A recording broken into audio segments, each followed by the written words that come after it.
Saya rasa untuk troli pasar ni bukan je takat untuk orang yang duduk rumah apartmen je tau. Untuk orang yang duduk rumah taman pun patut ada. Sebab kalau kita pergi pasar raya sekarang ni, memang diorang tak bagi plastik. Jadi bila ada troli ni senang lah.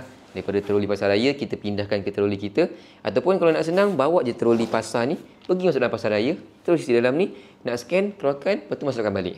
Okay. Kali ni saya nak unbox satu troli rumah yang saya baru je dapat dari TikTok Shop ni. Saya nak sarankan kalau nak dapatkan yang ada 3 tayar macam ni, dia boleh panjat tangga. Kalau rumah apartmen memang best lah nak panjat tangga pakai tayar macam ni. Jadi bagi satu batang besi, dan ini adalah penutup atas dia. First kita kena pasang tayar dia dulu. Besi ni masukkan sahaja. Cara nak pasang tayar dia, mula-mula dekat kunci ni you all kena tolak L ni biar sampai cakuk ni nampak. Masukkan ke besi, dah rasa sampai hujung, tarik L ni ke luar. So dia dah lock cantik dah. Dekat bahagian kiri dan kanan dia ada lock. Jadi korang kena buka lock tu untuk membolehkan kotak dia terbuka. Kita expand troli ni. Di bahagian dalam ni pula ada satu papan yang dia akan turun untuk bagi troli ni jadi kotak cantik sahaja. Nice. Selain daripada tu, dekat sesiku dia ni ada juga lock. Kita boleh tolak dan dia akan lock.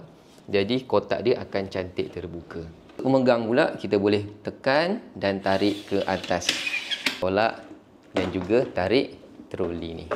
Penutup dia adalah optional, so kita boleh bawa ataupun kita boleh simpan saja kat rumah. Kita tutup, takkan begini sahaja. Sekiranya anda baru lepas pergi shopping dekat mana-mana pasar raya dan anda pergi kat kereta, anda boleh saja keluarkan barang-barang daripada troli ni, pergi ke bonet kereta, ataupun nak lagi mudah, di bahagian tepi ni ada tempat memegang.